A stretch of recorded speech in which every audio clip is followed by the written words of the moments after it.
Ladies and gentlemen, welcome to episode 44 of the Glory Days podcast. We are back here. Oh my God, the feeling has been restored. And because of that, I guarantee you this episode's about to get 200 views. But apart from that... The last one had 300, to be fair. Well... So let's not get our hopes up here because we always so we can get 1,000 views on an episode. Guys, can we hurry up and lose? I don't know why it matters anyway. It's not like we make money. That's true. Operating on a loss. Wait for the Christmas merch, guys. So Perth Glory 1, Western Sydney Wanderers 0, round 7. Feels familiar. Glory red card, 1-0 win against the Wanderers. I've seen this story before. We've seen this movie before, and it turned out nicely. I've seen this one. I've played these games before. It's nice when the vibes are high. Yeah, isn't it? Yeah, it's good. And me and Will aren't super tired to the point where I want to punch this man in the face. I had a good sleep. Punch me. There'll be no crash outs. I had just about enough of you over the Sydney trip. Me. Anyways, guys, we've got a lot to get into today. My gut is healthy today. Yeah, I'm so grateful for that. There will be no sharping. Through, yes, no, there will be. So the joys of us winning a game, viewers. 3 games in a row for the first time in 4.5 years, which is incredible. I want to die. It's been way too long. That stat is crazy, That bro. stat is dire. When was the last time that we've been in the top 4? When was the last time? I don't think we're in it anymore, are we? Wait, hold on. They're on our own merit or they're by accident?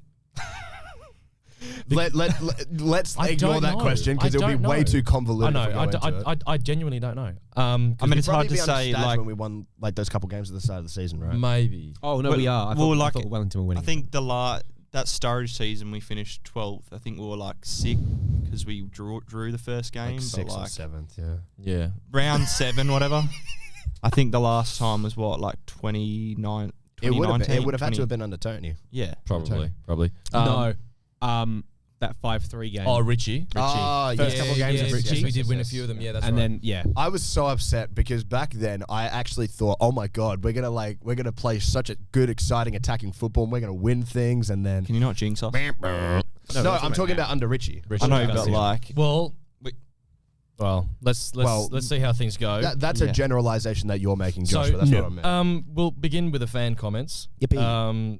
So again, the positivity is very much there, and so is Alex. Unfortunately, there are some thoughts directed towards you. But I don't know what you're talking about. We'll get into it, mate. Don't worry. So I know all of them. Tom. Okay, can we just say? After these, you need to give me a chance to defend myself. No. Yes, but if you can defend yourself without going on for 5 minutes. Okay. Yeah. Sure. Yeah.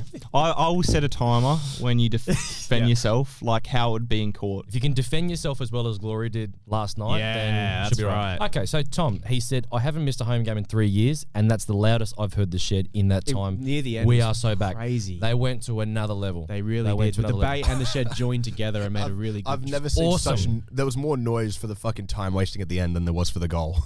I've not heard HBF Park that loud in a very long ages. Time. I'd say the last time was it Brisbane. Was it Brisbane that was the last time it was that loud? Yes, under Stadge. Yes, Stadge. Easily. I was I think near the end of the game. I don't know how much of you guys were paying attention, but I remember I was like this, just leaning forward, just listening. No, I wasn't watching the game. Alex was like had his phone shaking. Yeah, so I was just listening to the Shed and the Bay all at the same time. I was like, I haven't heard this in years. It's pure. It's been so long since I've heard it. So Daniel Fieldgate, he said, 10 men, backs to the wall, every single player digging in like their life depended on it. Worked, fought, defended with heart and pride. What a night, up the fucking glory. Love the scenes at the end in front of the Shed. Unreal. Average had a few thoughts. He said, no. Yeah, make sure you get tell me your more. Sports comparisons correct as well, because he wasn't a fan of that. Shut up, Average. I'll kill you. No. I don't know, guys. Seb Despotovsky's really looking like the Michael Jordan. That was a good performance by the Glory. Handled the defense very well with 10 people. My question is, why can't we get Matt Sutton into a further contract? He's doing good because he's on an injury replacement. I was going to say, I have a strong feeling that we will be extending that contract. Surely there's cap space left.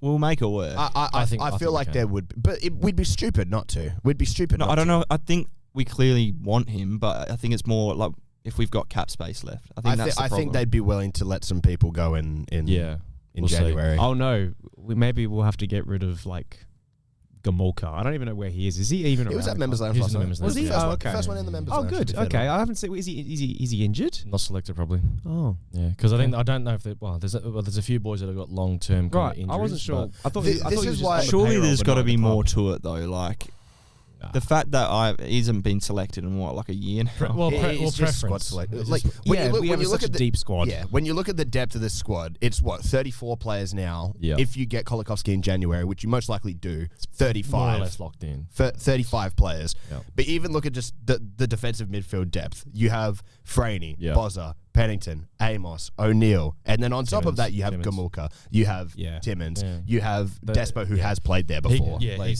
I can't see where he gets his opportunities. I think he would. I think another A-League club would definitely take him. If he Probably, went 100%. there. 100%. And I want to say congratulations to O'Neill for the kid as well. Yeah, fantastic. Well done. Muller, he said the decibel meter is about to cop an absolute flogging on the pod next week, but you know what? This is some tinnitus I'll enjoy. Pockle. Oh my! Fuck off. We just lost half our viewers. Pockle, he said the glory days are coming back. Sutton and the defence were phenomenal, stopping so many attempts. The toilet seat is coming home. Tom, in literal tears.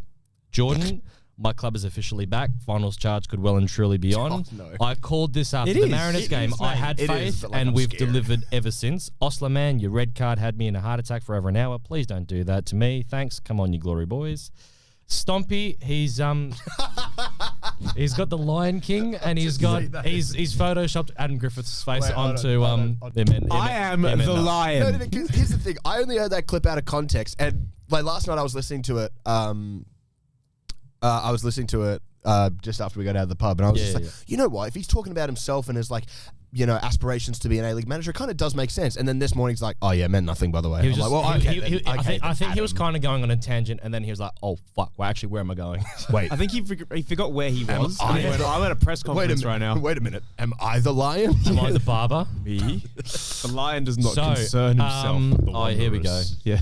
Daniel, let's start Pennington. What a muppet. Seb Despotovsky gets the flowers tonight. Can we get all these ones out the way? Jamal Lowe, what happened, Ali G? Thought this was a game for Pennington. Okay. Yep. I think that's it. I will say, I am comforted by the fact that only 2 people said that, and both of those accounts are run by the same person. They're so not. that does They're not. not. I'm convinced they are. No, they're not. Whatever, it doesn't matter. Either way, Same I will say demographic. I stand by my opinion Yep. to say Here that we I go. think Pennington would have had a good impact on that game, and he did when he came on. To be fair, look, in hindsight, He I did, think but could- you were saying we should have started. No, him. in hindsight, I think it's easy to say, oh, well, Despo scored. But Will can make the same argument. When he said last week, anyone could have made that run for Lawrence to pass, it just happened to be Pennington. I could have said, oh, well, who's to say Pennington wouldn't have scored that? Who's to say Pennington wouldn't have scored another? So I'm comfortable in standing by my point and saying that I think Pennington would have had a good impact on that game. But I also think that I can't exactly have an opportunity to prove my point or be proven wrong when we go down to 10 minutes, 10 men after 40 minutes and have to play a man down. But just on your point, I think where it could be undone was that, as we were suggesting last week about it being a midfield game, Yeah. Freeney and Bozanovsky were unbelievable in phenomenal. midfield. My And Thurgate and Brillante and even Ugarkovic, they did fuck all in the midfield battle. So, and This is what I did That's say, even though. when we went down to 10 men. Yeah. They were phenomenal. And But this is what I did say, though. I did say it would come down to whoever wins that battle between Ugarkovic, Kraev, and the double pivot. well, Yeah. and we did.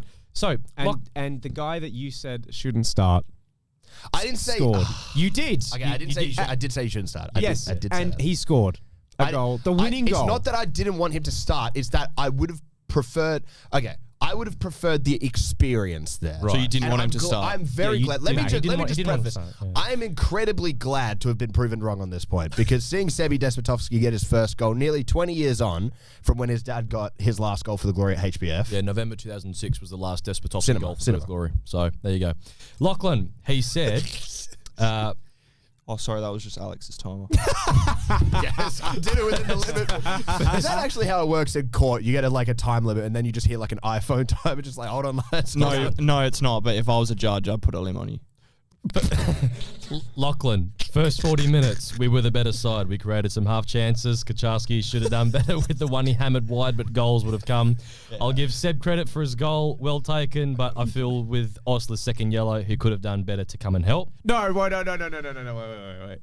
That was just Osler being Just hold on. He added more to it. He said Seb looked a bit fatigued and the Wanderers bloke skipped past him, leaving Osler to make a 50-50, which he got wrong. Not much to say about the second half. Boys dug in. Great game by Sutton. Thought Lawrence did very well with the time wasting. Yes. No clear standout, so Sutton man of the match for me. I disagree pinning that on Seb.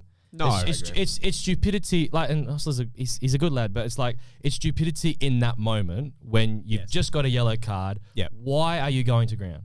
Why are you going for a risky fucking slide tackle? This is the thing as well. It's like you're 5 minutes from halftime. You've got your teenage winger in front of you who's been pressing his nuts off for the first 40 minutes. Of course, he's going to be slightly fatigued. Yeah, I'll allow you now. So they probably can't hear me. Like, let's say the goal's over there, right? That's the corner flag there, yeah? You don't 2-foot someone or try and get around. There's no. He's going nowhere. The biggest question. The biggest question is why is Will standing up just to speak into my mic? No, because I'm saying like it's so. If like, you stop it.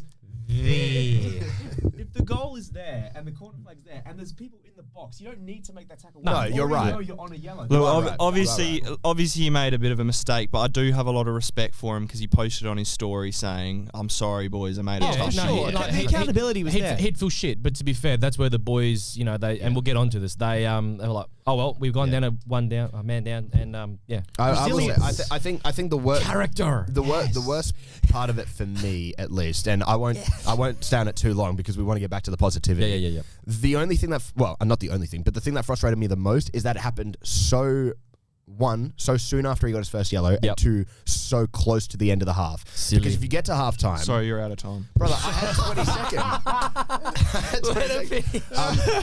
If you get to half time, you can, Griffo can go over and say, okay, well maybe, or you can make the sub for yeah, exactly. You can either make the sub, Yeah. you can change a few things up so he has extra cover. You can say maybe just ease it off a bit. Yep.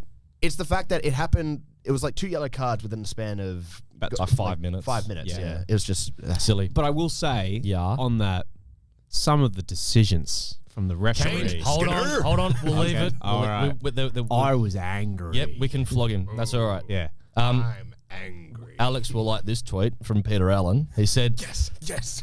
Didn't quite spell the name right, but that's okay. Bozanovsky was brilliant in the middle. He seems to be the key to our effective press. The vibes were immaculate last night. The scenes of the injured players in suits clearing out of the corporate box to get on the field and be part of it summed it up for me. Ethan, we will never sing "We've Got the Ball" ever again. We will. We may never lose again. At this point, would the locker room be lost if Griffo isn't kept on as manager? 100%. And I think at this point we're already going on round 8. I think it would be too late to bring in another. Griffo manager. has to stay on. If we don't bring, if we were to bring in a new manager, Griffo has to stay as the assistant. Wow. Don't fix something that doesn't need to be fixed. Yeah. Well, why are you saying well? Breaking news. What? No way. 3-year deal. 3-year deal. Wait, is it actually? No. Oh, thank God. Are you lying? Oh my God. What? Adam Griffiths will get the job. There is no one else that they're looking at. It's going to go to Griffo, and damn right does he deserve it. Absolutely. Because the vibes of, this is Perth ball, baby. Well, and this last comment from Average. Yeah, he imagine said, you're a struggling football club. Yeah. Actually, no, forget about it. I have Adam Griffiths. I also haven't seen the players look this happy in a long time. Like, you can just tell. I love it, man. So just finally from Average, he said, "What a great performance. Even though we didn't have enough possession, we contributed a lot. Griffith's mindset 10 times better than Drillage. Caltech is up to his best, and even Sutton was really good. A bit ashamed if Sutton had to go because of his contract." But That's two comments. Well done. Yeah, but I think he likes Matt Sutton. Yeah, but this is the I thing. do as well. He's very. But when was the last time that we've had the Shed singing about a manager? Oh, Popper. Kenny Lowe. Popper. Do we not have Kenny for a little bit after Popper? But we didn't sing about Kenny. Popper we sung. Popper we yeah, sung. we definitely did sing about Popper. Popper. They sung about. But this is the thing about the Shed, and it was getting quite loud for Griff. Yes. Even when we hadn't scored yet. Because the football was good. The football was good, but there's an appetite for him, and it's like we've banged on about this point for years now. It's like we've not had a manager that we've had a strong connection to as fans probably since Popper. I mean, I would run through a wall for him, James. Well, it's about time. With the amount of managers we run through, we're eventually going to hit gold. Yeah, I think we've got it now. Look, I continue to stress over the fact that how fucking lucky were we that we signed a first-time head coach who was an assistant manager, a career assistant manager, who then got sacked because he was awful. Then we replaced him with his assistant manager, and he just happens to be the best coach we've had in I don't want to say the best coach we've had, but so far he's doing pretty well. Given the evidence, probably the best performing coach we've had in like 5-6 years. Can we get some initial thoughts on the Wanderers when starting with Josh? What do you think of the game? Yeah, no, to be honest, like, just the general vibe was really good, and just the way we played. I mean, I thought we could have easily won 2 or 3-0 if Osler hadn't gotten that red card. And as soon as he came off, I thought we did really well with 10 men. Like, I was shitting bricks, I'm not going to lie. Like, up until he blew the whistle for the end of the first half, I was like, oh, no, this isn't looking good. And then the second half, okay. And then the second half, we like came back and like we dealt with it so well, and they didn't offer anything. I think for the first 30 minutes or even the first half, the Wanderers, I don't think they had one shot on target. No, they didn't. No. They didn't. So Did they have any besides near the end where they started to I think play it was acrobatics? what was it like 50th minute or something? They were the first. I just thought it was Griffiths masterclass. He Defensive outdid masterclass. Stadge. I was just really proud of the boys. To be honest, the last 10 minutes of the game, like, I think after he blew the whistle for full time, I was still like panicking. I was like, is it over yet? Yeah. That chance Barber had. Barbarousis. Oh my gosh. Now, You mean can I mention a quick stat? Yeah. How many crosses do you think Western Sydney had the whole game? 2,700 million. How many crosses do we think Western Sydney had the whole game? 33. 12. That your final answer? 22. You ready? Actually, you're going to giggle at this. They had 41 crosses the 41? whole 41? game. 41? 41 crosses the whole game, and I think only 12 of them were accurate. So if we wanted more evidence as to how you can say I was actually half right then. For sure. Not really, Josh. I mean, I was half right. You said 22. I was half right there. No, but to be fair, now you can say the way that Stadge had set up Western Sydney, it was quite, it was typical Stadge ball. It was glorified Tony Pulis. Let's just cross it into the big man in the box. But we defended exceptionally well. we did. There are so many Woods times. and Caltech were fantastic. Well, that's why we've got them. That's the thing, and they stood up and they were outstanding. And for me, I thought the whole game it was a masterclass from Adam Griffiths. I think I think it's funny that like this squad that we have is actually good. not even that. Like, it's a very good squad. Like, don't get me wrong, this is a fantastic A-League squad. Like, arguably on paper, one of the best, if not the best in the league. And I'm not trying to say that as like because we won a few games. We've been saying this at the beginning of the year that this squad is fantastic. We've maintained that we've been very consistent. We've been very consistent on the fact that this squad is good enough to win the league. It's just we didn't have the right manager. But I think what's funny is that these players fit into Griffo's tactical mindset way more than what Dave's was. Well, what was David's tactics though? No, there's nothing. But if because Griffo said I've simplified the message, so it's like, okay, well then what the fuck was Driller's message? I'm going to be talking about this man till the end of the season. I'm going to stay bitter. I'm going to stay angry. I'm going to keep talking about it. I am never letting him rest. Well, boys, as well, I just want to say, it's scary to the thought of when we get a fully fit Wales, Sutton, and Amos back. We're going to be cooking. Wales, Sutton, Amos. We've just had Taggart and Lawrence play a full 90 together for the first time. This is true. Collar to come in January. Well, pretty much confirmed. He's at the games wearing a glory shirt on the field. He's coming. He's coming. Alex, some quick thoughts on the game. What do you think? Quick thoughts, you say? Get the timer ready. In all seriousness, no, you don't need the timer. You don't need the timer. In all seriousness,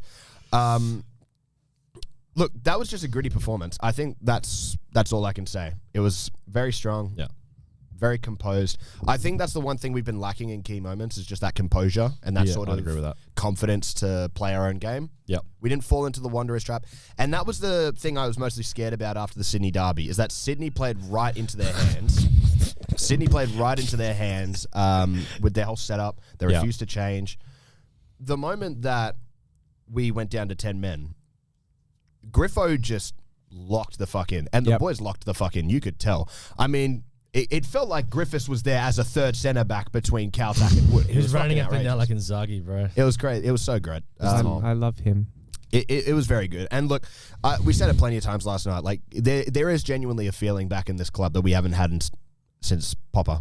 And that's the thing, because we've had so many false dawns where it's like we've wanted to say we're back, and then it's just gone over its head pretty quickly. But now if you say we're back, it probably feels a little more It pure. does. This The time. thing is, it's different. It's different this time. I think Each of the I last hope. 3 I games, hope Evan each Jets of the does. last 3 games has proven something new. Yep. The win against the Newcastle Jets proved to us, to a squad, to the fans, that we can win games when we need to. We Yes. can get those gritty results. Yes. The game against MacArthur proved that Newcastle performance wasn't a fluke and we can very dominate professional. games. That Wanderers performance has just proven the professionalism of this side, the capability of Adam Griffiths as coach, and the actual quality of this squad when it comes down to the wire. And you're missing several key pieces in attacking transition. Yet in that second half, when we're a man down, we probably had just as many sort of forward going opportunities as the Wanderers did in terms of counterattacks.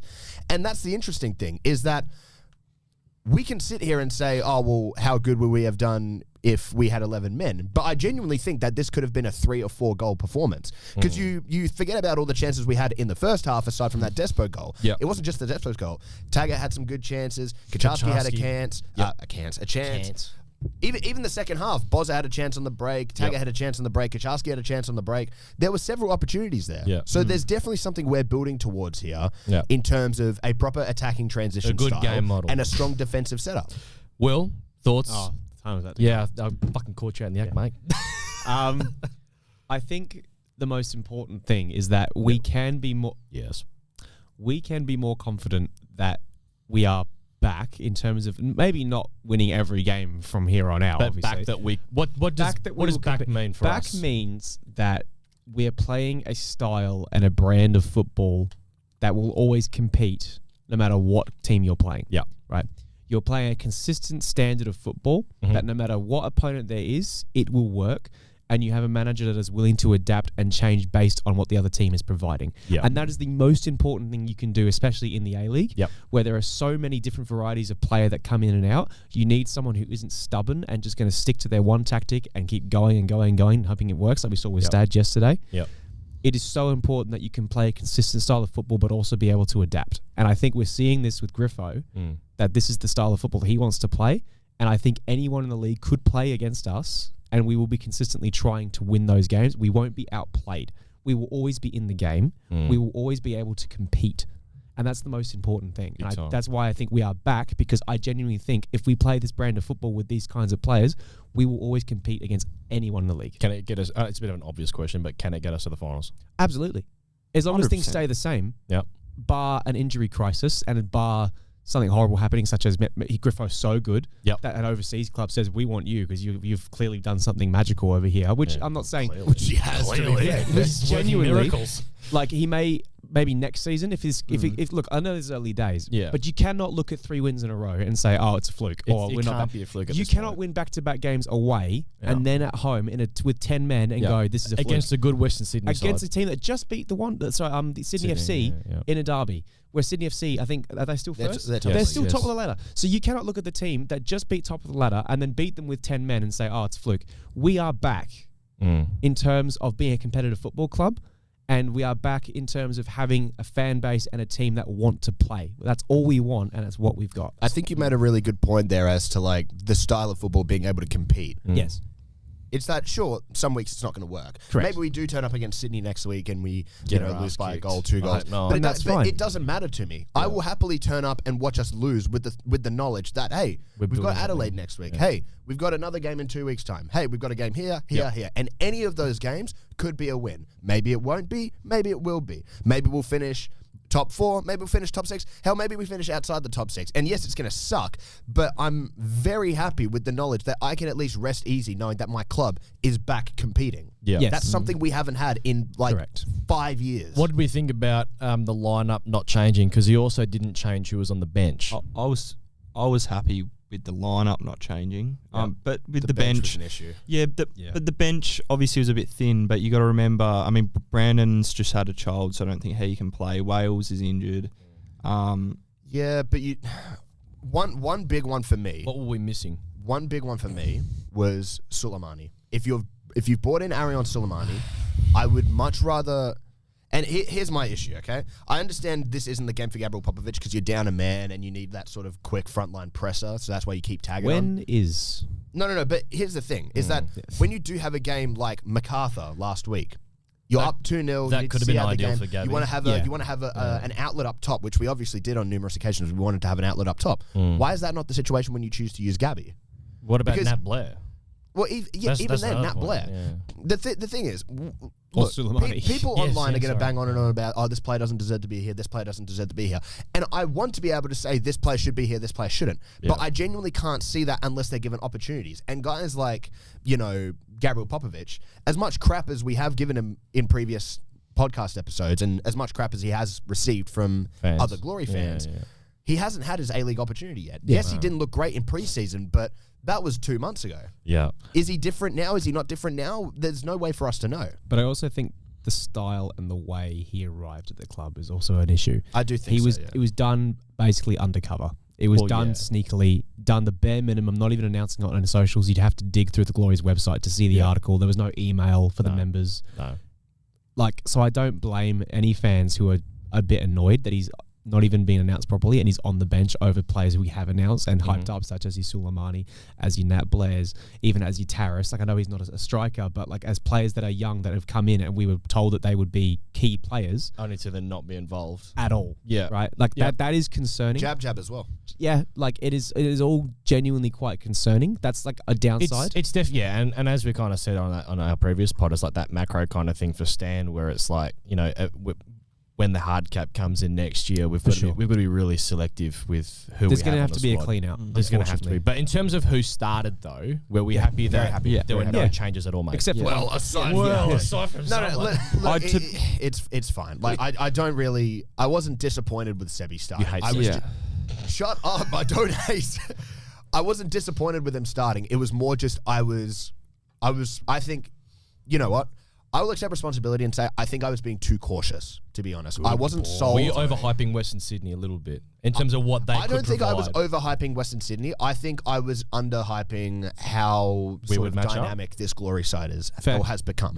I was worried that Western Sydney would go out to play a very stubborn, very tight, locked-in style of football. And I think, in all honesty, I genuinely think I underrated how good Freeney and Bozza were going to be in this game. I think a lot of people did. Specifically. Will did his job, as he always does. Yeah. Bozza, when is the last time we had a midfielder like him, hey? I was saying, I was speaking to people in the members lounge last night. Yep. But this is genuinely the first time that I can remember having such a dynamic just I'm just trying to think. It's like having two fucking Rottweilers in the midfield. Who was that Spaniard, not Castro? Juande. Yeah. Juande. I genuinely said this is the best midfield pairing we've had since Juande and Kilkenny. 100%. And even then, they were more focused on, really good technical play. We've never had this sort of energy in the, just resonating from the midfield. Yeah. And that, I think, is going to be an absolutely key component to whether or not we make finals. I think it's going to also be hard when Amos is back to make his way back into the squad. Yeah. Because I mean, you're looking at how the Pennington on the form he's on, and he can't even crack this double pivot. It wouldn't surprise me. Not saying I want this to happen, but just the way things are going, it would not surprise me if we get to January and we get Luke Amos has mutually agreed to. He is very active around the club. I know. I'm not saying because we want him to leave. I'm just saying a player of his quality, if Griffo's going to go, and rightfully so, if he decides to go, if it ain't broke, don't fix it, right? And he decides, Luke, you're going to be more of an off the bench kind of guy. Luke is too good for that. Yeah. And if another A-League club or an overseas club comes knocking saying we want Europe, I would not He's good enough to be playing for a Melbourne City or a Sydney FC easily. The only issue is when you have such a high energy injury core. Prone. Yes. Injury prone, sure. But when the base of your midfield is... it's really balanced that we've got right now. Exactly. But the thing is, you can tell with this Griffo style of midfield play that he wants and the pressing and the pressure in the midfield, you need to be quick on the jump. You need to be able to go 90 minutes full tilt. Bozza and Freeney were still fucking sprinting near the 90th minute. That was crazy. Bozanovsky was sprinting to start a counter-attack. 95th minute, Bozanovsky was sprinting to not only cut out a pass in the midfield, but to then lead a counter-attack in which he nearly scored and won us a corner that allowed us to time waste out the last 2 minutes.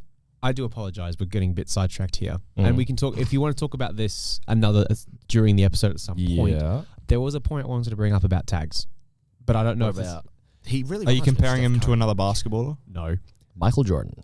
He had a very similar game to what we were talking about. He did come so close to getting that goal in front of the shed. Yeah. Very unlucky not to get it. Yeah.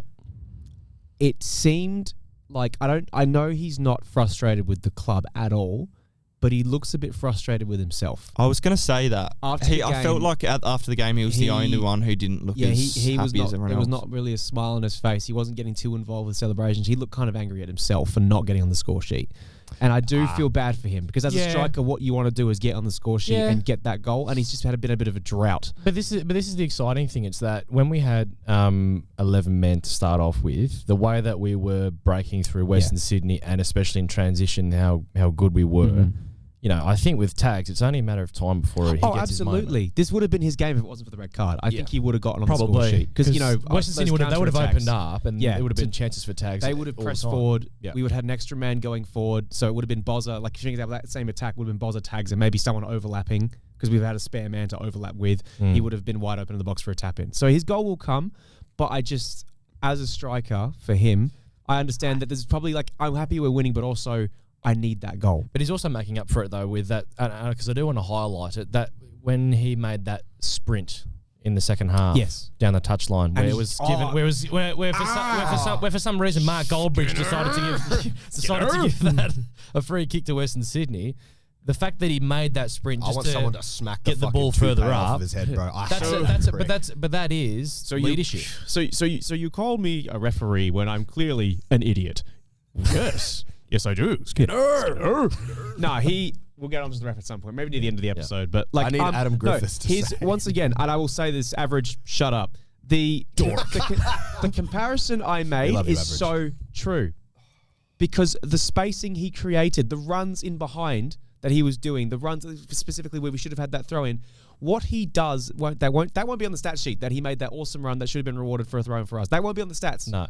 But he does so many things in and off the ball that won't show up. That if you watch the game, it's like that quote: "If you want to see the game, if you watch the game of football, you won't see Reece Bosanovsky. But if you watch Reece Bosanovsky, you see the whole game." Yeah. What? You haven't said anything in like 20 minutes. So I was just like, "Do you want to?" Mate, I'm just listening, bro. I'm just listening. Fair. Happy to be here. So Jaden Kaczarski, he should have come away with at least a goal. I felt he might be in the same boat as Tags, to be fair. So he's had a bit of a drought. There was the 22nd minute. So it was Tom Lawrence who got onto Simmons' loose pass. I thought Western Sydney were very shaky at the back with the amount of times that we were pressing and causing those turnovers higher up. Yeah. I think there was the one where it got squared to JK and he sent it into row triple Z. Yeah. He's done that twice now. That he tries to curl it. That one that then there was the one and either before or after, and it just missed it by a week. And I was like, mate, just smash the ball. You think he did that against MacArthur? He might have done. I think he took on a strike and it just went like that. Instead, he tried to curl it. Oh, I think I do remember. Yeah, and he tried. Was to that MacArthur or was that the Jets? I'm thinking Jets probably. I'm pretty sure it was the Jets. I think it was the Jets. Because it went into a crowd, and obviously nothing goes into a crowd at MacArthur. No. So no, he'll get there. I just think, again, it's similar to Tags. He wants the goal. Tags wants the goal, but they're not letting that get in the way of the fact that team first. You've got to think as well, in the last 3 games in which we've won. Yes. We won 3. No, but when you look at the attacking trio or the attacking line, Taggart, Lawrence, Kaczarski, those 3 specifically, your 3 guys that you're like, we need goals from you. You hate Despo. Yeah. No. But like those 3 senior players that I mean, that you really expect to get goals from. JK's not really We've had 1 game out of them in 3 games. This is true. 1 goal out of them in 3 games, and we've won 3. We've won 3 on the bench. That's without Taggart scoring in the last 3. That's without JK scoring in the last 3. But you can tell that it's coming. Yeah, you can tell that it's on its way. The fluency is building, and then I thought for the 26th minute. Yeah, go on. Yeah, I was just going to say, when you think about it, like they all haven't been selfish. Like no, they've been selfless. That's the thing. They've been playing as a team. Yeah. So I think I do personally. I know we'll get onto the predictions soon, but like at the end of the pod, I do think it's that Sydney game. I know you said that about the Wanderers too, and he should have arguably had that second goal. It was very unlucky for that not to count. I think it's coming. But the way Sydney defend, I've seen it live against the Wanderers. I can't lie, man. It could be tasty. Can we get a 1-game loan for Pantasopoulos to just whipping those long throws, bro? I swear to God. 26th minute, there was the corner from Tom Lawrence that Taggart somehow got, because Brian jumped up like a salmon and got knocked over, and then the ball landed to tags, and then he sent it wide. I don't know how he didn't get that in, but it's unfortunate. Tommy Lawrence on the corners. Holy shit, dude. He can. We've got a competent set piece taker. I know. We've got two. We've got two, When's the yeah. last time that happened? We've got one on each side, by the way. Yeah. Two different footers, both in-swingers and two Yeah. out-swingers. We got both. Sutton and fucking We may as well. Lawrence. And then you got Freeney as well, who can take corners. My God. We may as well touch on the star boy now. Sebastian Despotovsky, son Alex, of the can gun. you please just scoot backwards? Yeah, Alex, yeah, you might have to sit in the Nordic corner for this. So, No, seriously. So Move. it all starts Yep, good boy. from it all starts from the ball cannoning off Will Freeney's head. So make sure The white Pele. the white Pele. Yep. Yep. Alex, you can come back now. No.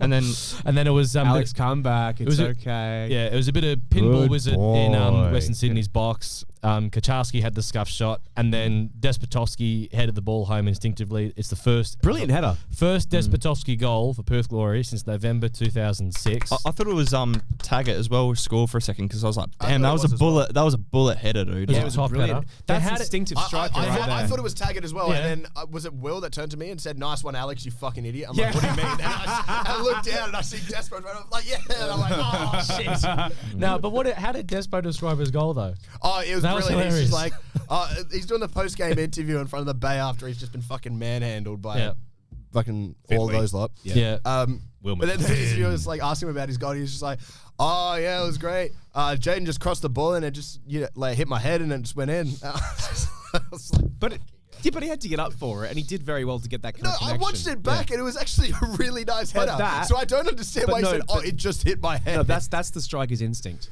It's so Just hit my natural for fucking him head, to man. do it and just get up there and head it that Yeah. it's like he didn't even think about it. Oh, I just hit my head. 'Cause he didn't think about I'm going to jump here and do that. He just did it. Yeah. It's like that's- 40-yard scream. Oh, I just hit my ball, hit my foot, and Yeah, then To be Just fair, went in. but that's foot hit what. the ball, But the ball you're like telling went in. me when Jalen scored his screamers, he didn't go, "Oh, I just had a go," and it was in. I just hit it. I man. just shot it and it yeah, went in. that's what they say. Yeah. Like as professional footballers, just say, "Oh, it was you know." It's just so funny to hear that deadpan response It hit and then my go into the head. press conference and hear Griffiths go, "So I want you to imagine a mountain." We will touch on that. Josh, what did you think? And then he was of speaking Despo's about, goal? what, like nutrients or something? I'll get it. We'll I'll get it. get it. I'll get it. We're gonna have to have a whole segment on that guy. What did you think of Despo's goal? I thought it was a bullet header. I Just top? it was a top goal, but I thought it was tags because, like, I was like, it. It was just such a good it was such a finish. good finish, dude. Like, It's like that's not Seb. but I thought wasn't Lawrence involved in the build up, He was, yeah. build-up, But I think he got and then he got clanged into it. He put in the initial ball, got clanged into. No, it was ball it was a fell bit out. of pinball wizard from the Western Sydney defenders because someone kicked it and then Yeah, it was very sort of- ping pong, but it was very Andy Keogh-esque. What, the positioning from The positioning Despo? and the kind of goal, the amount of goals he'd score out of nothing, of a ping pong ball into the box, and he'd just somehow get his head on it or his Yeah. foot on it. Very Keogh. very similar. very, to very Keogh. Keogh-like. In a good way, of Now course. Trent Osler, I hope you are shouting the boys beers over the weekend because No beers. No What is your obsession with having our team fucking drinking, bro? There- What is your obsession with having a binge If it's drinking working, team? I don't care, but like also no drinking. Please. No, not allowed. You can either shout them beers or shout them pizzas, mate, because there was No, not pizzas either.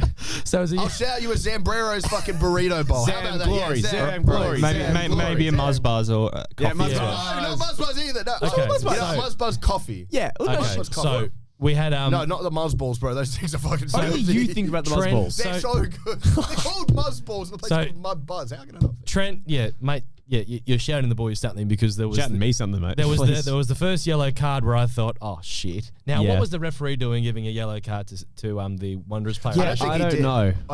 From No. From our It angle. looked like he gave it to So the for the people at home that are Even confused, SofaScore said that the Western Yeah. City Wanderers Yeah, he player got a did, yellow yeah. card. For Then the it people at changed. home that are Fucking ref. confused, when we saw the initial tackle, Trent was down. The Wanderers player was like 5 meters ahead of him, closer to the goal. The Yeah. ref just breezes past Trent Osler and then shows a yellow to the Wanderers player, and we're all like, The whole stadium went, wait, what? "Whoa." Yeah, Yeah, it's like an idiot. And then 5 minutes Yeah. later, Trent gets a yellow and then gets sent off. We're like, what the fuck? Wait, Yes, what happened? since when- So but they I also think gave a what would have free kick. happened, Yeah. what would have happened is he gave the free kick to the Wanderers player and the yellow to Trent retrospectively for stopping a promising attack. Yeah. But then gave the yellow card to the Wanderers player because he threw an arm out at Trent. That's what I'm assuming happened. I'm assuming that the foul came first, which is why you had the yellow for Trent and the free kick. I The think- arm came afterwards, and since it's an off-the-ball action after the free kick's been taken, he's given it as a yellow. So it's a 1 match ban, right?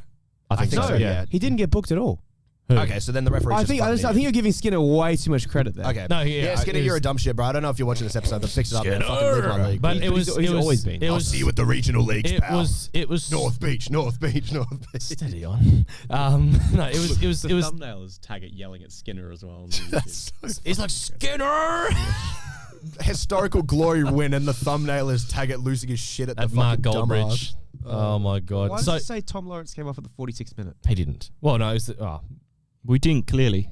he didn't. Mate, also, they got the substitutions wrong. They said they're like, half-time, yeah. Des Patovsky off for Fox. Fox, And then I was like, hang on, isn't he still He's on the still pitch? there. He's I would just love here. to know, because they subbed off, because what happened is they subbed off Brillante, who's 25 for the Wanderers, for Shikluna, who's 5 for the Wanderers. Yeah. And they thought that the Glory subbed off their 25 for their 5, which is Despo for Fox. So I'd love to know what the hell Whoops. the announcer was. Whoopsie. Like, do they just get handed a piece of paper that says, 25 off for 5? And they're I- like, oh, I assume so. who could this possibly be? But yeah, so that's just, it was disappointing for him. But again, as we sort of touched on, the fact that we didn't capitulate, because I don't want to beat a dead horse, as we were saying last week, but if we had a red card under Dave and that kind of thing happened, I think we probably don't see out that game. I think it ends up being 2-1 to Western Sydney. I agree. But, you know, fair play to the boys, they stuck Hang at on, it. did you say if we were under Dave, it would be 2-1 to Sydney?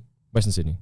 Western Sydney. We're not going to score. Mate, we're not going to score. No, we would have, but we had the goal beforehand. No, but we wouldn't have scored that first goal under Dave. True, fair enough. We would have lost 3-0.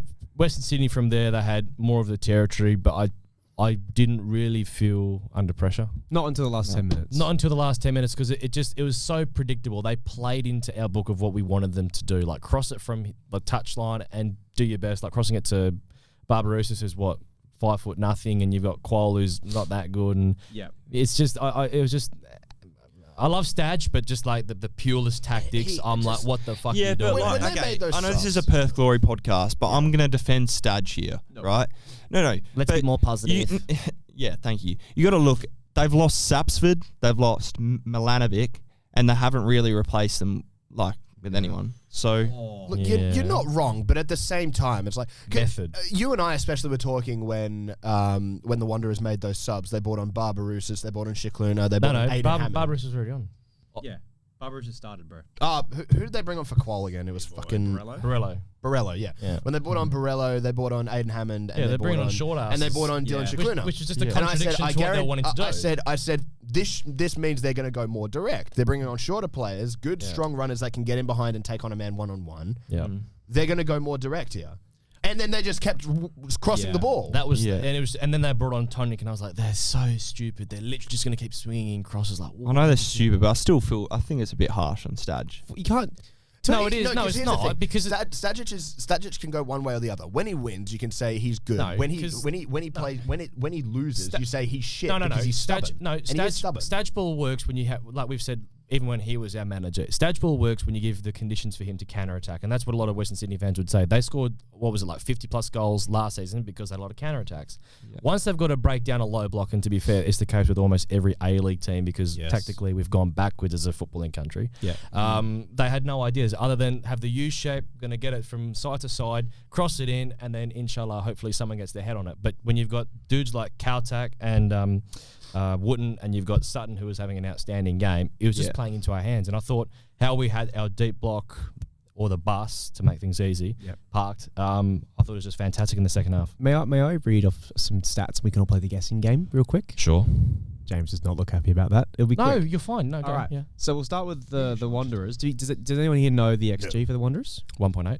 Around that, yeah. What do you think Barbarousis' XG was from that one chance? The one chance that he missed. Yeah. 0.48. 0.8. 0.67. Okay. Alex was the closest. 0.73 was that one chance he had. The one that he scooped over the bar. Yeah, that was a 0.73. He might have even been XG. off for that as well. Huh? On the replay, he might have. He even looked been a little bit offside. a little bit offside, but obviously yeah. he wasn't given. What do you think Yeah. Sutton's XG faced and saved was? 1.7. 1.8 faced, right? No, but like obviously XG is not always on target. That he prevented. Goals, Oh, goals like, what did he prevented. prevent on target? I'll be. On target? One. Yeah, 0.13. What? No, 1 point, like It'd be 1 point, like It'll be like 1.8 or 2. No, it can't be 1.2 if Barbarouses' chance that was off target No. was 0.73. So what? Yeah, but so what, it'd be- what was it'd the be- XG on target he faced that he had to save? Because obviously Barbarouses makes up Point Yeah. 89. 0.89. No, 1.89. No, it can't be that, because Josh. The shot was off target from No, Barbarossa. so, So what was it? This was actually Josh was actually close because is what I'm saying. XG compared to XG on target. Yeah, XG is the quality of the chance, and then XG Yes, on target is is diff- if is- it hits the How likely is he going if it's on target?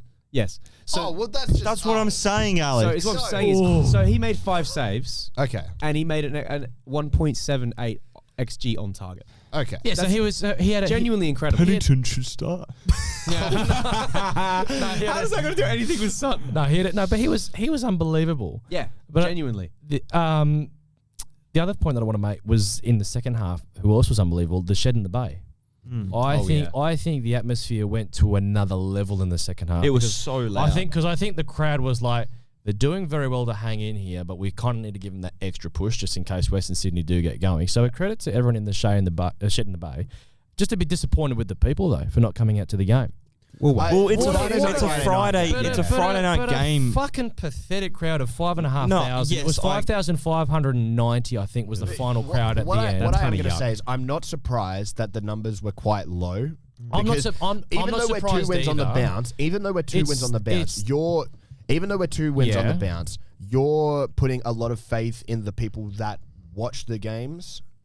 Watch the away games on TV. You're Yeah, putting a lot of I faith do. in them I then do. saying, But- okay, but it's- let's bring them Being back. a Let's bring them Friday, back." we've Now that seen got that a it doesn't huge win- work. Yeah. A huge win at home. Social media is all Yeah. pumping about it. You're going to get, I'd say, if we don't get 10K, We're to not the going City to. Game next week. It's gonna take Saturday time night to prime rebuild. time. I know it's Saturday night, but it's gonna take time to I'm not rebuild. saying we're getting 10K We'd be every lucky week, to get Josh. 8,000 against Sydney. No. Yes. I'm not saying we're getting 10K every week. I'm saying I 3 think- wins on the bounce for the first time It's in going to 4 take time to years. rebuild. By January, we might get 15K, but it's going to take I'm not saying time. No, 15K. not I'm saying 15. No, no, 10K. I think 10K. I think we'll get 8 against You think Sydney, 8? and if we 8. win that, I think we'll get 10 against Adelaide because What the progression? with the progression Yeah. and the game before Christmas always does really well. The last game, home game before Christmas, the 20th December, that's always a big game. Like my family will always go to that But that's game the thing. every year. People would now have an incentive to go to it. Correct. Wasn't last year that game was Newcastle Yes, and we lost that one 4-0. yes, we did. I genuinely think though we can, because it will be holidays for people, right? By Yeah. January, if we're winning all the games, I genuinely think we can get close to 15K. I wouldn't go. Well, that's probably a bit of a jump. But to be fair, I think we can look to have. I think for this game at least, I think the players deserved more than 5,500. Oh, 100%, And but- I know Friday night, whatever, but it's like, it's now at the point heading into Saturday's game next week. Yeah. What more do we need to do to get people to come to the games? Look, But you gotta remember. I just want to. Well, you can answer the question in a minute. I'm just making a point about the Christmas game. Yes. So last year, right, we had the Christmas game. The last game before Christmas, I think, always does way better than every other game, just based on it's just school holidays, Convenient. convenient, right? Yep. So the game before that game was against United, Western United, which we lost 3-1.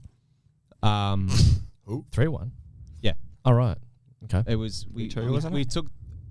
Oh no, that was Unite round. Oh, sorry, dork. sorry, Melbourne City. What an idiot. Melbourne City. My apologies. It was Melbourne City. 5-0.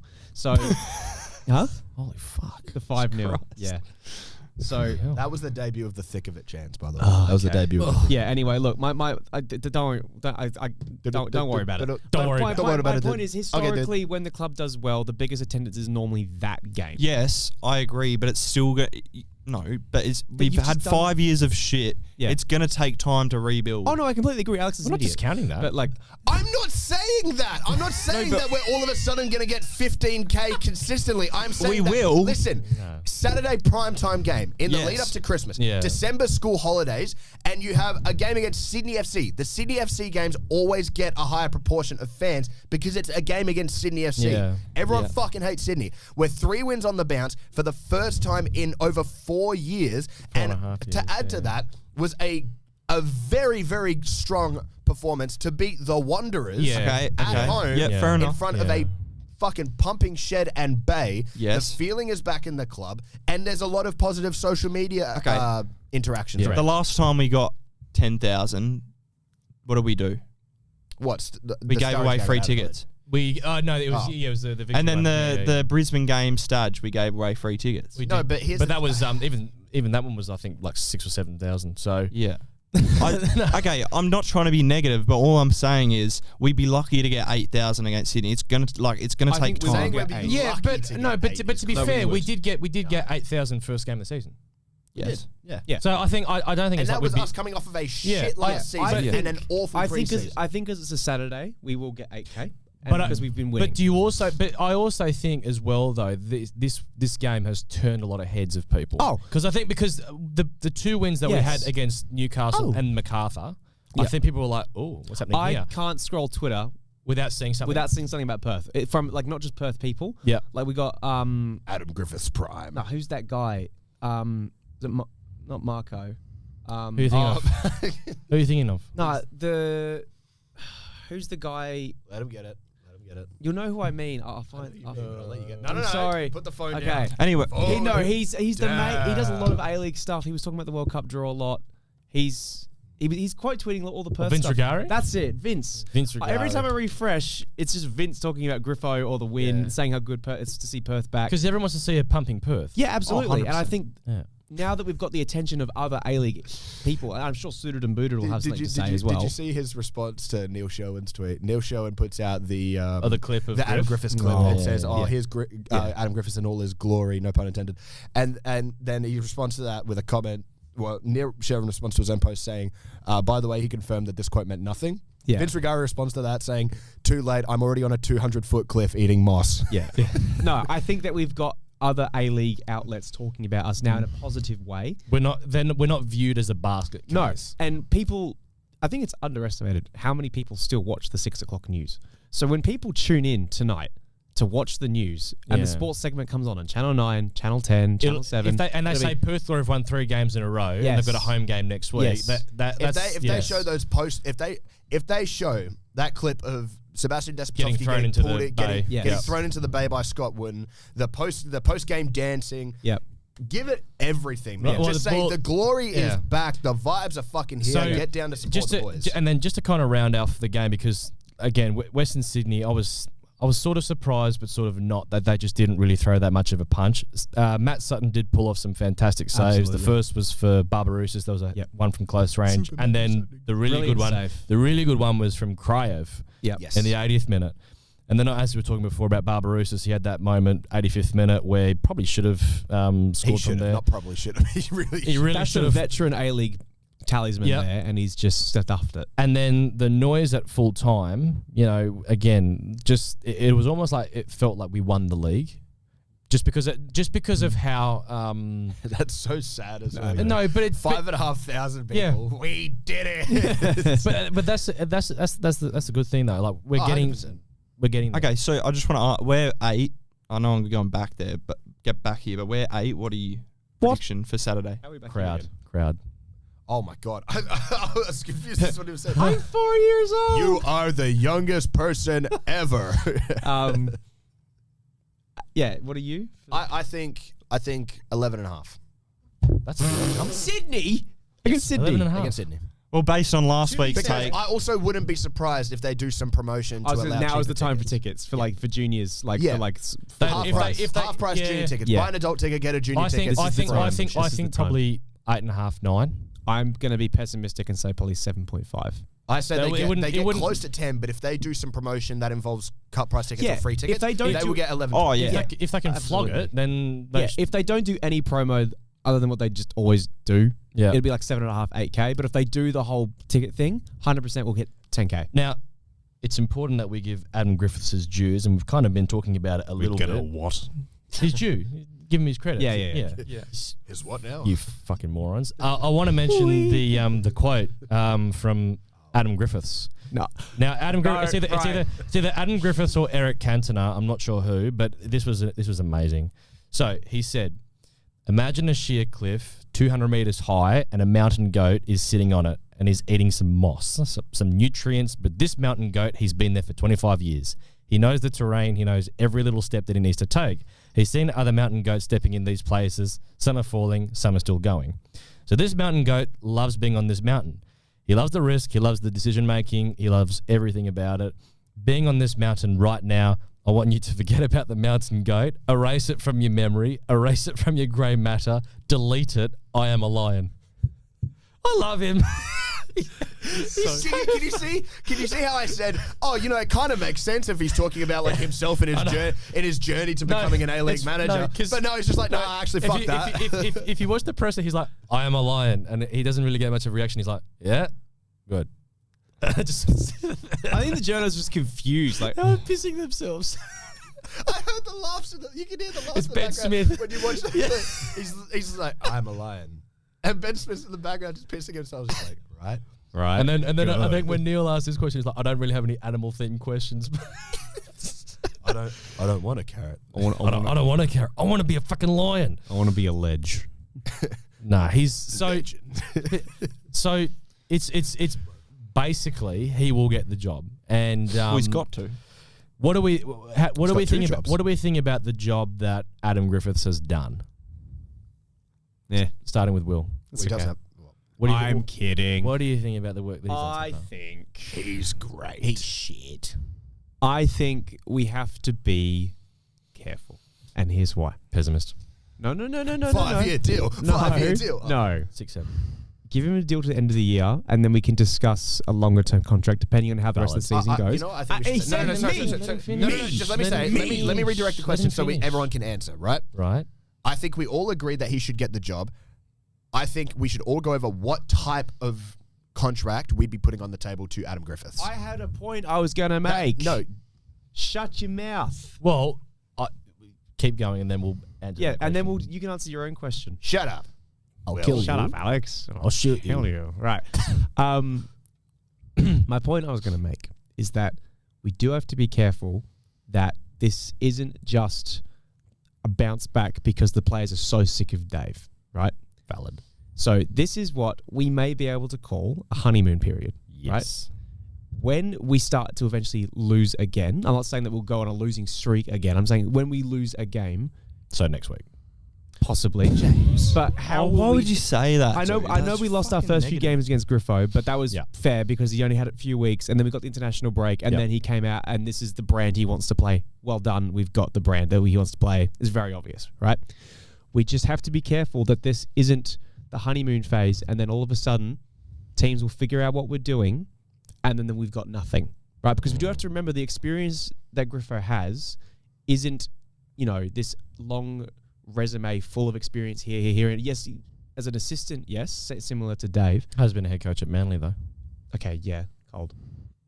But like not an A-League level. Like we were saying, if we're going to go like that, we were saying Heidelberg wouldn't work because he's not an A-League manager. Yeah, but Anastasiadis. yeah, but to be fair, though, NPL New South Wales, if we're talking about competitions, even though we can shit on the NPL as much as we want, Yeah, no, it's of still, course. It's still a fairly valid. No, of course it is. metric. Any manager position is valid, but I'm talking about A-League management because Yeah, we were cautious about going for the Heidelberg guy because he has no A-League management. And I would argue his resume is better than what we have with Griffo Yeah, that's fair. Yeah. because he's done so well. Always with won Heidelberg. trophies. Exactly my Yeah. point. So we have to be careful. We can't get too ahead of ourselves because this could very much just be the players have finally broken free of the shackles of the Dave monster. And No, but they did 6 weeks ago, prior to winning. No, I know. I'm not saying that. I'm not saying that this is what is happening. We just have to be careful because you've seen it even in the Premier League this season, right? Agreed. Bournemouth started off so well, right? And everyone wanted Areola. Yeah, Areola. everyone wanted to hop on the Bournemouth train, Yep. Semenyo and all that. Yep. Now teams have figured out their style of play. They've figured out how to shut down what they do. And now they're struggling because they're not sure where to go next. Sure. We just have to be careful we don't follow that same path where the bigger teams figure out, okay, as long as we do this and this and this, we have to stay unpredictable and we have to make sure that Griffo is able to keep up that tempo. Because for now, it's all happy lollipops, right? Because no one's expecting us to be good. If we become good, teams will start focusing us so much more and actually putting up a stronger game plan to try and deal with it. We've got to be careful.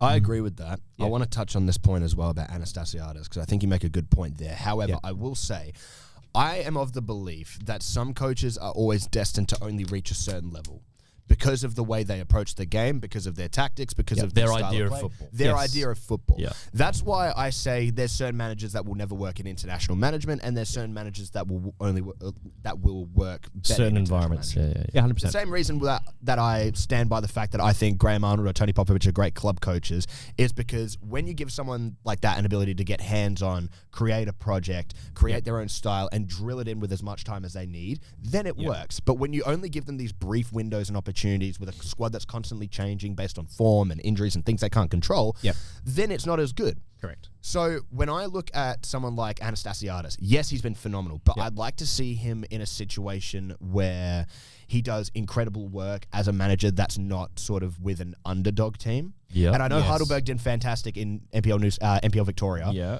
I And would the like Australia I Cup. would like Yeah. to see how he would perform at something like the Mariners. Okay, but then for rather Griffo, than going with us. Yeah, that I was will it. say, Yeah. hold on. This is part of my point as well. right.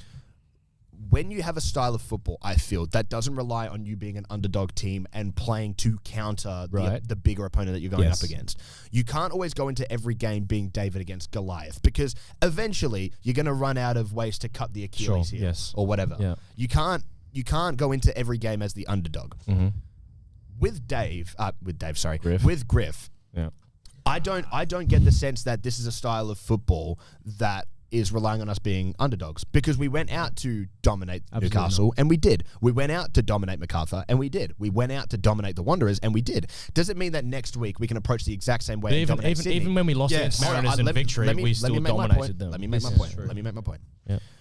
When doesn't mean that we're going to go out and dominate Sydney and win. No. Does it mean that we can go out and try to dominate them full stop? Maybe not even that. But what it does mean is that we have our main style to fall back on, which is, hey, we want to be this team that takes advantage of our high-quality players, the fact that we've got engine rooms in the midfield, the fact that we've got an incredibly well-travelled cam now in Tom Lawrence. We've got great wingers, some of which are still coming back to full fitness. And Yeah. Tom Lawrence, when Lockie Wells comes back in, that's going to be great. Sam Sutton, still missing from this. Adam Taggart off form, but when he starts firing, who knows what's going to happen. I'm very, very confident that we're going to see something out of Griffiths over these next sort of few months. Where we see the full vision. The full vision come to pass, but I want to also see, and this is where I agree with you, we can't just jump at it now because realistically, have we seen Griffo go up against a side as coach where they're not the type to just lie back a little? Yes. The Jets are not that great. MacArthur are not that great. We've seen that. Western Sydney's whole game plan is about playing the same frustrating, tight style of football and trying to hit on counters. Yep. The real test, in my mind, is Sydney? going to be Sydney next week I'd even as say- a team that on paper is, I'd say, possibly better. Yeah. And against Adelaide, which on paper we are better, but Adelaide have They shown play some their good ability football. to play good football and use pace and width and They're clever with how they play football as well. So I think those two games are going to be huge for Griffo. If you're asking me now what kind of contract offer I would table to Griffo, End of season? give him till the end of the season and give him two conditions. You make finals, we keep you on for the year. You get a year extension. You win the league or you win the final series, you get 2 years. Stiff. That is stiff. I would give him 3. look, you can give him 3. Maybe if you say finish top of the league, it's 2. If you finish top of the league and win the series, it's 3. I don't mind. I'm just of the belief You need to that see a little bit more for you long need to see, term. you need to see more. 100%, And yeah. 100%, you make a fantastic point about a honeymoon period with a manager. If it does go to shit eventually, you know, maybe he has a falling out with someone at the club or whatever, you want that safety net to Gonna say, be security, okay, yeah. it's not like we're Yeah. going to be stuck with him. No. And I don't think we could ever get stuck with Adam No, no, Griffiths. I know what It's you mean. just that you don't want to jump in because we've done it how many times now? A lot. We jumped in with Dave on a 3-year deal. Yep. We jumped in with Zads. We jumped in with Richie. Yeah. If you jump in again and jumped in with Stadge, we forgot Stadge on a 3-year deal. We jumped in. Yeah. If you jump in again on a long-term deal for a rookie manager, Yep. as good as Griffo is and as well-travelled and, you know, highly respected as he is, Yep. it could come back to bite us on the ass again. All right, Josh. I mean, right now, straight away, I give him to the end of the season. Yep. I think he deserves it. Has to be. That has to be a given. And yeah, if he obviously had to have a couple conditions. Firstly, if he makes finals, I give him a 2-year deal automatically. And then I probably wouldn't, even if he makes finals, I still wouldn't give him a 3-year deal just because we've seen that things can change. Like, I'm not saying like a manager's can be bad, but like you look at Redan, for example. I know this is a rough example, but one season at the Wanderers he did really well, and then he fell out with his squad, and he'd signed a 3-year extension. Then they got rid of him. Or even the classic Jose Mourinho thing. Does fantastic in his first year, burns out second and third. And this is another thing as well. I don't like the idea of managers being on super long-term deals at clubs that are just coming back to form, because there is the risk that the manager gets comfortable. A management position in football should be the most stressful position there is, because you are always at risk of losing your job, but you're also at, you're at the sort of mercy of your own mind. If you do incredibly poorly, you fall out of favor, you don't get good management gigs, and you have to build your way back up, and that can be detrimental. But if you do incredibly well, there's only there's no limit to where your football can take you. Negative styles of football have places at certain clubs. You look at Arsenal for a large part of their game. You look at Getafe, Atletico Madrid, AC Milan under Allegri. Negative style of football has places in the game. Positive styles of football also has places in the game. It's about your depth as a manager and your ability to counteract and to adapt. I'll put it this way with Griff. So I think I agree with you boys in that we have to be a little bit careful about jumping in too early about okay, let's give him a long-term deal, yada yada yada. Absolutely, end of the season. Yes. Finals is a realistic objective with the squad that we have, and we've still got players to come back, so therefore it would be reasonable to assess, okay, finals, we can do that with this squad and then see where it takes us from there if he gets it. 2-year deal. I think with Griff, what he's demonstrated is we have multiple tools that we can use to hurt teams. So we can either get wins from being very defensive, we can get wins from having good speed and transition. And what we're trying to build, which I still think isn't great because I was still bitching about it a little bit at the game, our possession work. It's certainly improving, and as we kind of debated on that on the last pod, where it's like, how quickly can we see a style like that come to the fore when for the past year, or actually the last few years with Stage Ball and just Driller Ball, where it's just been, basketball end to end, no real sort of control. It is going to take time.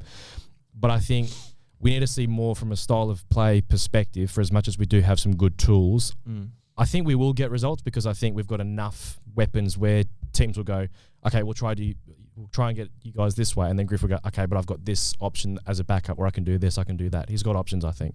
So I think it'll be interesting to see how he goes over these next few months. I think he has the capacity to do well long term, but we're just going to have to wait and see for now.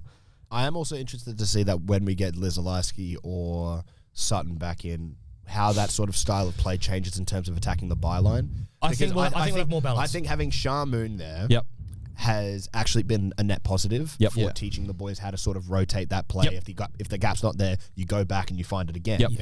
When we do get someone like Sutton, how much of that is going to sort of change from, okay, we'll rotate until we find an option, to fuck it, give it Sutton and let him run the line? I think we're going to see naturally such an improvement in our fluency with how we attack when those boys come back. We may as well jump on to the player post-match ratings. So, Matt Sutton, you guys gave him a 9.3. We gave him a 9.3. Oh no! Will, please take your hands above the table. Trent Osler, you guys gave him a 3.5. We gave him a 2.5. Yeah. Brian Kaltak, you guys gave him an 8.3. We gave him an 8.4. Ryan. Scott Wooden, you guys gave him an 8.2. We gave him an 8.4. Shabel Shamoon, you guys gave him a 7.8. We gave him a 7.9. For some reason, it says N'Golo Kante, Reece Bozanovsky. But you guys gave him. You guys gave him an 8.5. We gave him a 9.3. Will Freeney, you guys gave him a 7.6. We gave him a 7.5. It was it's not harsh. What did you guys rate Freeney? What did you guys rate Freeney? Probably about a 7. Yeah. Actually, that makes sense. If all three of you rated him 7, then that makes sense. Because look, it's not like to say like he wasn't bad. He did his role and was very good. He did his role and then some. So it's a 7.5. I just feel like I can't give more than like a 1 rating difference between him and Bozza, because even though I think Bozza did that little bit more, I still think Freeney was fantastic. His counter pressing was great. Yeah. The only thing I would knock him on was the yellow card, because it was very early and it was a bit risky. That was a great tackle. Right. So that's the only reason I separated. And you gave him a 9. Yeah. Right. Yeah, but Alex, I don't think I gave one player a 9 or 10. Well, that's your fault. Yeah, I gave him a 7. Yeah. Yeah, I 7's good. Like Freeney- 7's yeah, good. Freeney- 8 no. is like a man of the match. Freeney, Freeney. No, but I thought Freeney was. I think we he need to was have a solid. talk about how we do these, because are we doing these in like, are we doing these relative to like how we expect our squad to perform, or is a 10 going to be like Mbappe in the World Cup game. final? It's just game No, by game. and like it's it's game by game. It's just Well, game by I game gave basis. Sutton- How I you gave Sutton perform in the game game. by game. This is the best game I've seen out of Freeney, and it's the best game I've ever seen in terms of. I think Best game I've ever seen out of Will's had better performances though. Yeah, I agree. But I gave Sutton a 10. So Valid. Sebastian Despotovsky, you guys gave him an 8. We gave him an 8.1. Adam Taggart, you guys gave him a 7.4. We gave a 7.3. Yep. Tom Lawrence, we were the same. So you guys gave him a 7.9. We gave him a 7.9. Jaden Kaczarski, you guys gave him a 6.9. We gave him a 6.8. Josh Risdon, you guys gave him a 6.8. We gave him a 7. Nick Pennington, you guys gave him a 6.9. We gave him a 7.1.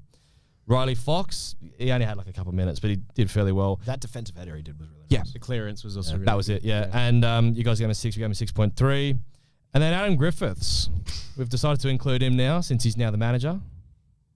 Yep. 9.5, you guys gave him, and then we gave him a 9.5. And now I gave him 11. Did you include that? No, because it goes up to 10, you No, twat. give him 11. Well, then 10 then. For Adam Yes, we gave him a Griffiths. 10. Yes. Yippee! So that brings it up to 9.75 for Adam Griffiths. So fantastic. Rounded up to 10. He was, but it was a tactical masterclass. Tactical masterclass from Adam Griffiths. It was Josh gave Griffiths an 8. Yeah, no, I thought that was harsh. Mate, I didn't give anyone higher than an 8. You gave Sutton a 9.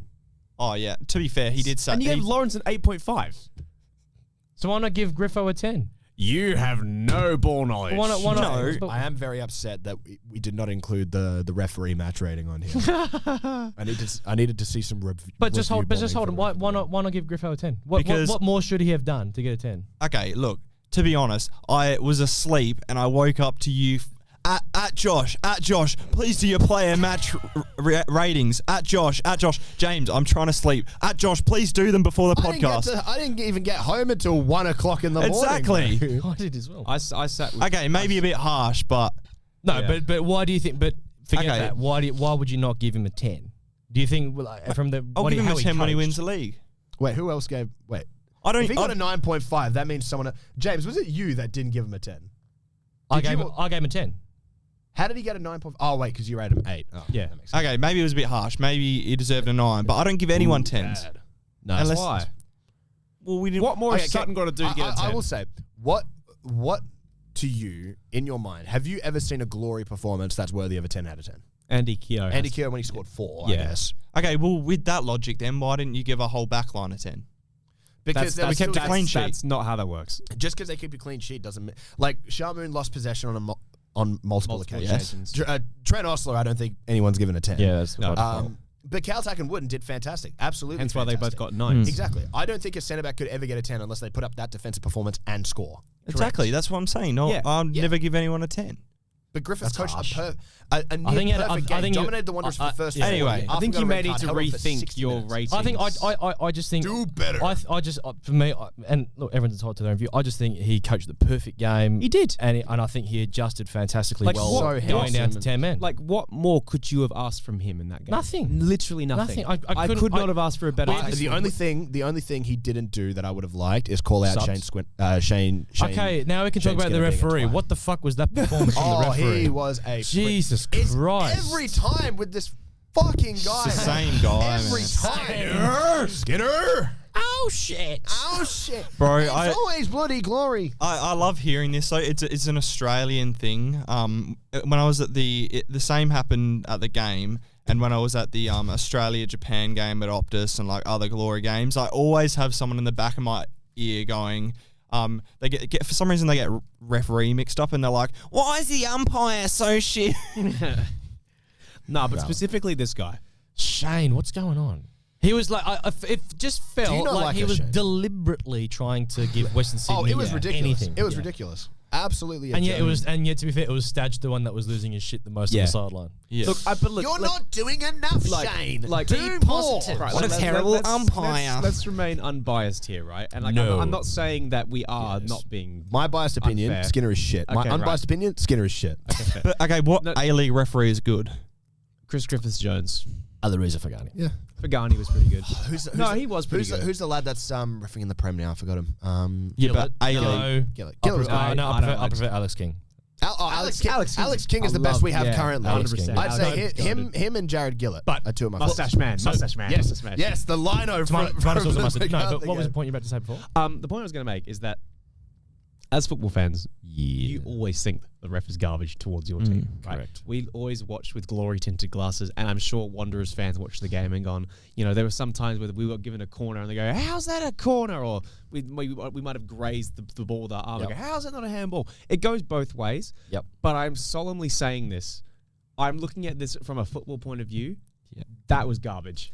Yeah. And That the was thing is, hot garbage. when I go on Twitter and I see not just Sydney fans, Yeah. but all across the Oh, league, yeah. the whole spread, the charcuterie board of Yeah. A-League fans saying Saying- this ref is a dumbass. Yeah. 13 fouls to 9. We had Yeah. No, but the thing is, not it's even like the fouls, it's not the incorrect stats. throw-ins, It's not incorrect the corners. stats that's going to Yeah. show you the incorrect throw-ins, the incorrect corners. That's a big thing. Showing you a yellow card. Taggart making that whole ass run. Yeah. For then the centre back to fucking Kick it. kick the ball. What I did find funny though, what I did find funny was I think it was the cow tack where he headed it back in, and I think Taggart headed it in. Yeah, Taggart headed it in, and then it was clearly like offside, and Yeah. the whole shed VAR. I'm like, we don't even have also- VAR. No, was that for offside? the Was that ball, for the the ball? ball Yeah, crossed the ball went line out. Yeah, Yeah. and it was. I thought that angle was a little bit inconclusive. Yeah, I agree. And So also, if it's inconclusive, then you have to go with I that know. decision. but also, Tags was getting grabbed a lot, like on the ball. His shirt was Oh being my God, dragged, yeah. and Yeah. he didn't get a single call the whole No, game. but you know what's funny though? When Tom Lyons grabbed Gabriel Clare Yeah. in the first half, Yeah. and that's when Stadge was like going over to the Yeah. line. I was like, "What the fuck was that? Are you kidding me?" Yeah. But it was just like that. Both teams were going at it, and we noticed it in particular. Bozanovsky and Kryev. Yeah. Every now and again, they'd be like Yeah. bumping into each other like This every is what I time. was saying to James. I was like, Bozanovsky is a prick because every time he goes in to tackle someone, he leaves something on him. Harasses you, man. And Kryev was doing this shit where he'd take like forever to release the ball. Yeah. He'd invite the pressure on from Bozza.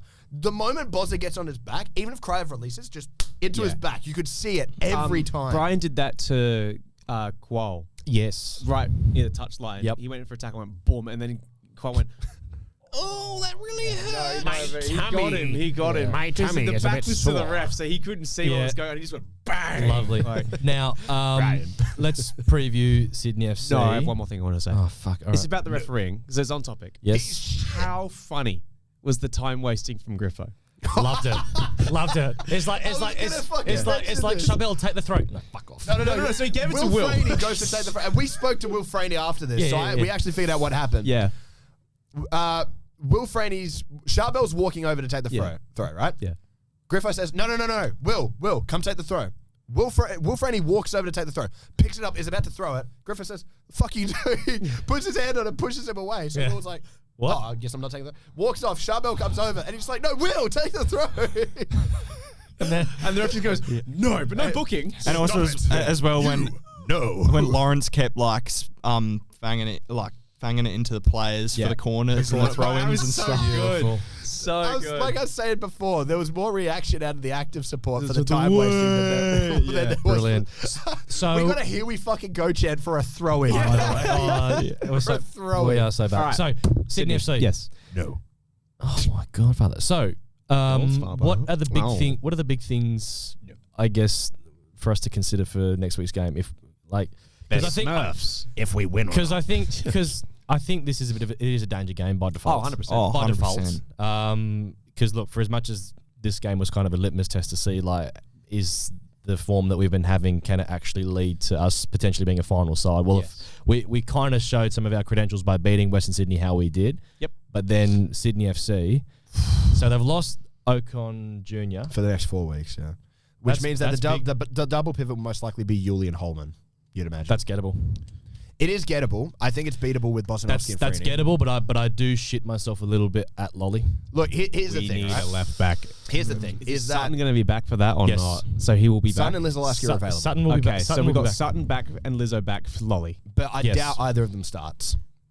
In all honesty. But what if we go a doubt double it. 45-minute of Lizzo Could do, and could Sutton? do. Just because we need But someone. have Liz Alossi come on, because what did he say in the members? Now she's like, as soon as I come on, I'm going to smash we someone. talked to Liz Alaski and we're like, oh, so you excited to get back? He's just like, I can't lie, man. I just want to fucking hit someone. All right, well, you have your target, mate. Hold on. What did he say to you at the start? Whereas like you were seeing all the players beforehand. Yeah. So I showed up to the stadium early because these guys are like, oh, we'll get there at 5:45. I didn't say that. I'm there at 5:20. I never said this. Sorry. These two are here like, oh, we'll get there at 5:45. Yeah. Just like, oh, I'll be there at 5:30. I'm there at 5:20. These guys don't rock up until like after 6 o'clock. I rocked up at Bullshit. 5:45. I got there at 5. I got there at a bit before 6. But either way, I go up to all the players. I'm like saying hello, like whatever. Nat Blair's there, Zach Lizolaski, Let's Anthony get that full Dilitza, and Aaron Suleimani. Yes. So I go through to Yes. all of them, say hi. And I go up, I say, boys, what do we reckon tonight? Are we winning? And then Zach just goes, we're winning. I want to. This is about Sydney. Yes. Am I correct in thinking that Sydney often play the 4-4-2? Yes. Right. Yes, they do. Okay. So this game is going to be purely down, I think, because I think squads are very similar in terms of talent. I think this is going to be individuals. Yeah. This is going to be down to the tactics because it's a similar style of play. And it's Tallow we're going. If there's a manager that I don't mind going up against tactically, it's Ufuk Tallow. Yes. So this is a chance to say, hey, look, we're playing against a team with a very similar setup to what we have, very similar type of way we want to play football. Pressing, all that sort of thing. Yes. Yeah. Who will win the tactical battle is what this is going to come down to. Who's gonna figure out what weaknesses the other team has and expose them more than the other. How is Sydney? I would agree with you in terms of tactical battle between the two coaches being sort of what would dictate the flow of the game. How is what would dictate the flow of the game? how But is I also think there's a huge degree of individual brilliance that Okay. will. But how is that's Sydney going to look to try and attack us? The thing is, right, this is why I say with Griffiths that I want to see how he looks like with a squad that will probably look to play on the front foot. Yeah. Is that I think Tallow will be confident enough in this Sydney side to say, Lolly and Al Hassan, you get wide, get on the ball, run at them. Quisper, work your magic in that midfield. Double pivot, get forward when you can. Apply that pressure with the press. That's what I think we're going to get out of him here in terms of this game. Yeah. What I am curious with, and I'd say they don't really play the 4-4-2 much. It's more the 4-2-3-1. I'm very interested to see how Bozza and Franey will deal with that extra man in the midfield. Yeah. This isn't a call for me starting Nicholas Pennington. I'm not going to say that. But I will say, you're not wrong for saying Pennington can start. Exactly. But I'm just saying At left wing. Alex, you At left wing. at left wing that was stupid. No, I understand that, but my thought was that you might need someone to sort of tuck in on that side, especially because you'll have you'll have either Yeah, but Ugarkovic or also, Kraev if you needed the extra Considering man there. how thin our bench is, you want someone experienced on the bench. This is true. That's true. This is very true. Do we feel that we should make any changes to the starting lineup No. Well, we have to. with Osler out? Yeah, just bring Riston in. Do we bring Rizzo or do no. we try and bring in Sutton? Sutton, if he's I available. think you would double 45-minute with Zach and Sutton, and then you put Shamoon on the right. Because I think agree. I'd sort of want to have Risdon there just so that he can. I don't want to advocate for players getting injured, but I would like to see him smash in Al Hassan. Look, that's the problem, though, is that I think Al Hassan's pace is the one thing he's got going for him. I would rather put him up against Shamoon and trust Shamoon's recovery pace rather than 100%. Rizzo's. And then As much as I'd love to see Rizzo in the 5th minute absolutely clatter the shit out of another a Sydney red. winner, Yeah. it's not a great idea. I think Rizzo the last half hour will be fine. If I had to make changes in particular, it would be Shamoon on that right hand side, and it would be Sutton probably starting at left back. Yeah, I but hope so. Is Sutton fit to start? Look, the thing is, right? We'll find is that, out, I guess. Is that I don't wanna risk injuring him. Either way, it's not fantastic because you either have to put Shamoon left back, which means you put Risdon on the right hand side, which means he's going up against Al Hassan Torres just pure blistering pace, or you have to take the risk on Sutton or Zach being full fitness and putting them up against Joe Lolly. I would rather Sutton purely for the fact that while I think Zach is better defensively, I do like the idea of being able to have Sutton and trying to go at Sydney early. Yes. If we can get one or two early in that first half, if we can go in a halftime leading, I genuinely think we could be on for But something. could this- And that's with the knowledge that Sydney are a very good second half team. But do you think, like, let's say we have to be careful about not having our fullbacks be too attack oriented. I agree with that, but I also think that Sydney being a very strong second half performing team, if you can get at them early, go into that second half with a lead, that's when you look to bring on the likes of Lizalewski, Risdon. You have Jab on the bench if you need that extra recovery. I was going to say, personally, if we're going to avoid Sutton and Zach, I would personally start Jab at right back.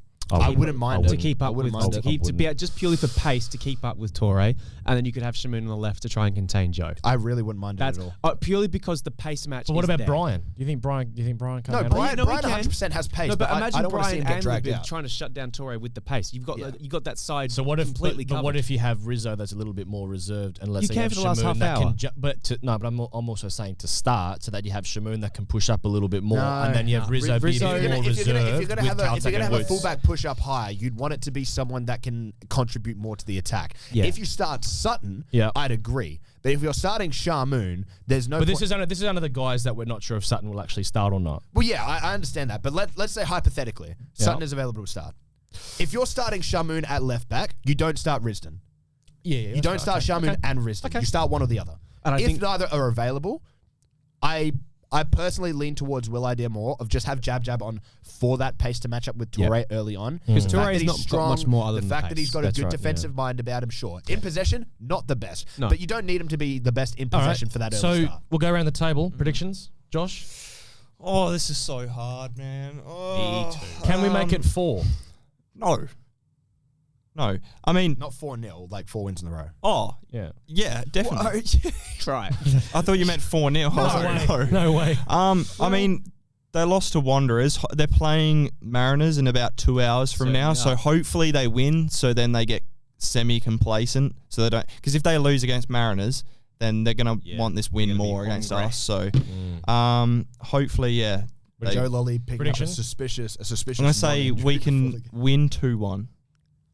That'd be big. I don't even think that's that outrageous. It's not. I don't think we'll keep a clean sheet just with that attack. I think it'll be 2-2.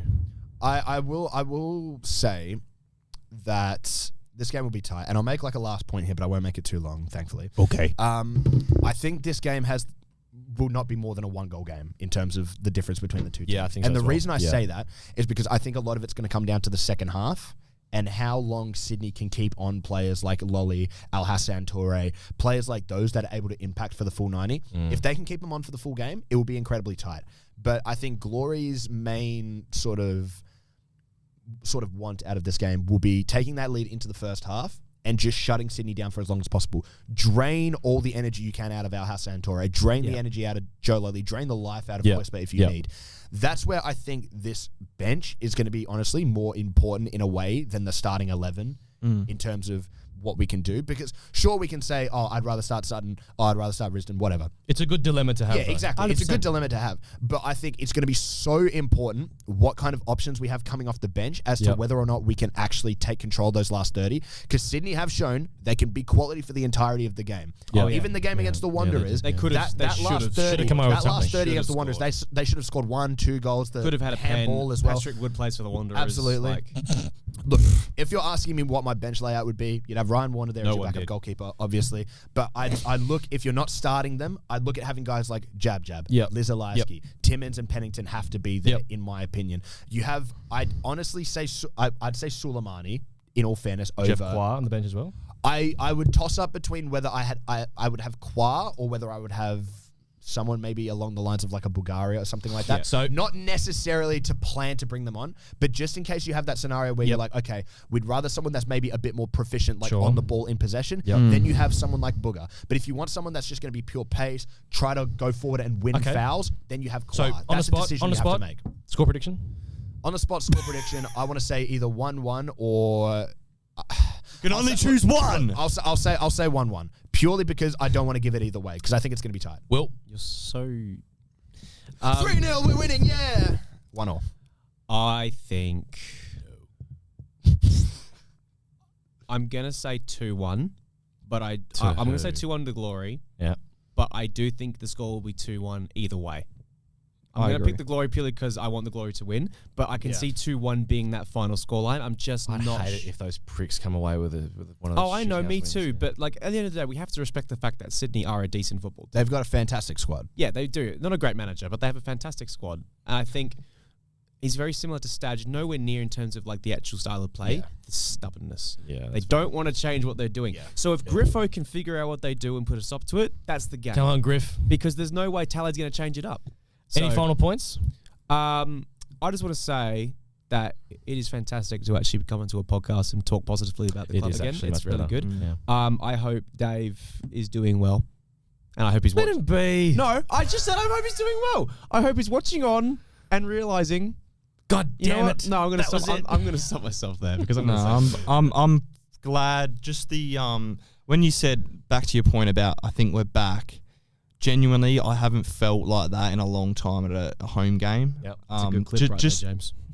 just the way we played, like just the noise we made, the Yep. way we played, the atmosphere, just the energy around players. I think the biggest question going into next week and Is next will week's- Alex keep a segment? well, under no, 30 like I think the seconds? biggest question going to next week and next week's episode in particular is what Yes. color suit. am I going to be wearing to the Perth Glory We Are Back party? Yeah. I just want to give a shout out to Stan Lazaridis. We had a, we Alrighty, I'm here for this. I've got to. Yeah. Alex and I, we had a good chat with him and Scott Wooden. Yep. And look, Stan was good value. And look, people think, oh, do you hate Stan? No, We just- don't. We've never don't hated personally Stan, hate and we never Stan. will. It's No. just about We just don't like the things he does sometimes, such as the promises. we're just critical of certain things. But he was, as we were saying to him at the time, because he was saying that, you know, he obviously understands the criticism, but he was like, this is the team. This is what Yes. I've been wanting to do from the start in terms Yes. of the spine that we have at the back 100%. and having guys up forward like we do with Lawrence and Tags and Lockie and all that sort of thing. And last season obviously was what it was. yeah, Um, in retrospect, yeah. like as much as he shouldn't have been, he was learning on the job, and we He all knew definitely that. was. Definitely was. And now he's got a season under his belt. Now he's a Yep. lot quieter in terms of the promises. Yep. I still would like the apology for making promises that he didn't keep. However, I would much rather he makes those apologies by us winning the league. Well, and to be fair, he has put forward a squad, and as we've He's and kept again that promise. but we've maintained this for a long time. And as we said earlier on in the pod, this is a top 4 starting 11 if it clicks. This is not if we do not win if we do not make the finals this season, Be a none of- travesty. It is it is a travesty, and it is not Stan's fault.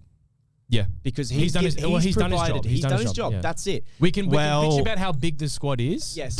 Let's just depending how the injuries go. That's not his fault. Yeah. Well, There's only so much that they can control on that front. I also to be fair. think now more than ever, Stan does need that support, especially if we are going to a 100%. $3 million hard cap next season. Yes. He's under a lot of pressure Yep. to make those key calls on Yep. big squad players. Who's going to be staying? he who's could gonna be going. helped by getting advised by some good Absolutely, people. yes. Yes. But I think that he's done a tremendous job for this season to build us a good starting 11 100%. and a decent bench.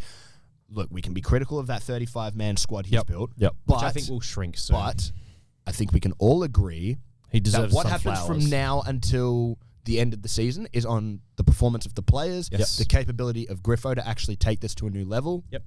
And more importantly, I think other factors like the backroom staff and how we can keep these players fit, Backroom how we can podcast. that's how we can literally keep what I'm these players saying. Fit. Yeah. Can we make sure that the facilities and everything Yes. are giving us the best possible And opportunities? Will to be Adam able to Griffiths be expand on? dancing on the pitch at any point? I think he's our new Tony Sage, meaning Oh, in terms and not this is and let me explain why. I mean Eccentric? this in a good way. What? In terms of does he always make the right call? No. Does he always say the right things? no. No.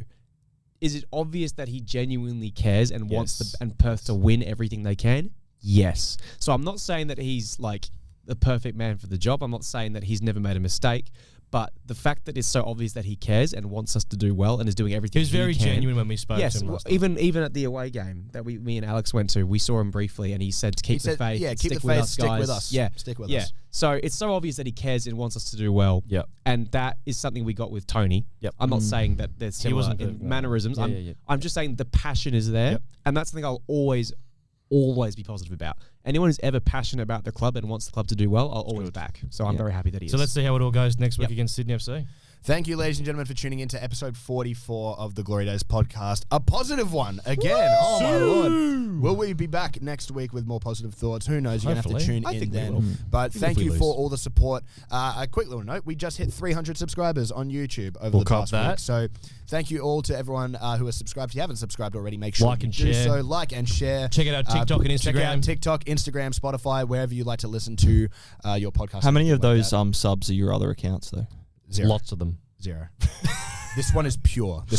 All right. Anyways, thank you for that. We'll see you next week. Cheers, guys. Bye for now.